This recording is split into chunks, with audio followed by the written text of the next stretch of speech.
Putin News Today. Ukraine claims its drones downed 6 Russian jets. It would be one of Ukraine's most successful cross-border operations in the war if its drones had killed at least 6 military aircraft and severely damaged 8 more, according to the government.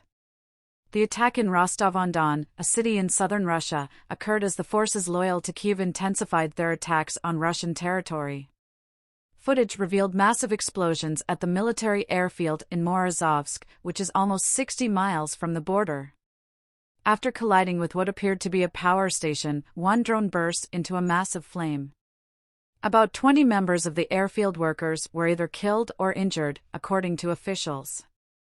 According to Russian defense officials, they successfully intercepted 44 drones from Ukraine, and the only damage they reported was to a power substation.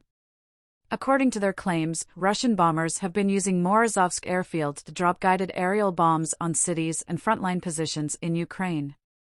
There were a total of 53 attack drones deployed by Ukraine overnight, with 9 more caught over the border districts of Kursk, Belgorod, Krasnodar, and the neighboring Saratov region. According to the Russian Defense Ministry, Russian officials have once again sought to associate the murderous assault on a Moscow music hall with Ukraine, claiming that one of the arrested individuals possessed images on his phone showing Ukrainian flag-wreathed soldiers in camouflage uniforms, according to Askold Krushelniki. Vladimir Putin is furious at the outnumbered defenders of Kharkiv. Local media and regional officials in the northeastern Kharkiv region of Ukraine said that on Friday afternoon, there was a heavy air assault on the region, which is close to the Russian border. There have been no confirmed casualties as of yet, but Russia has intensified its strikes on Ukrainian grid equipment in an effort to damage the country's power and energy network. Russia attacked Zaporizhia, a city in southern Ukraine, with 5 missiles on Friday, according to the regional governor. The attack killed 3 people and damaged homes and an industrial facility. The markings of today's strikes: 2 missile strikes first, and then, around 40 minutes later, further strikes at the same location precisely as rescuers and police began their job, Ivan Fedorov stated.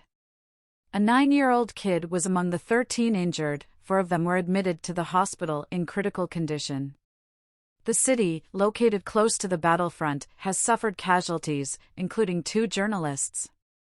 Damage to at least 3 apartment buildings, 10 individual residences, stores, and an undisclosed industrial facility was extensive, he said. Russia occupies part of the area that the Ukrainian Air Force has warned of a potential ballistic missile attack.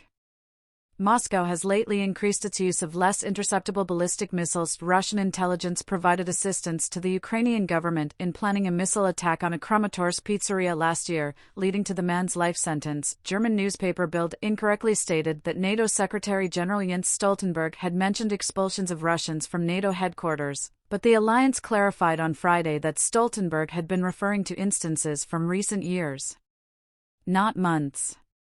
Additionally, Bild clarified in a subsequent correction that Stoltenberg had not provided a timeline while discussing the expulsions in an interview with the German news outlet. "We have seen that Russian intelligence services have operated across European countries for many years," Stoltenberg said in the interview. "They are also trying to ramp up their actions, but their NATO allies are keeping a careful eye on everything."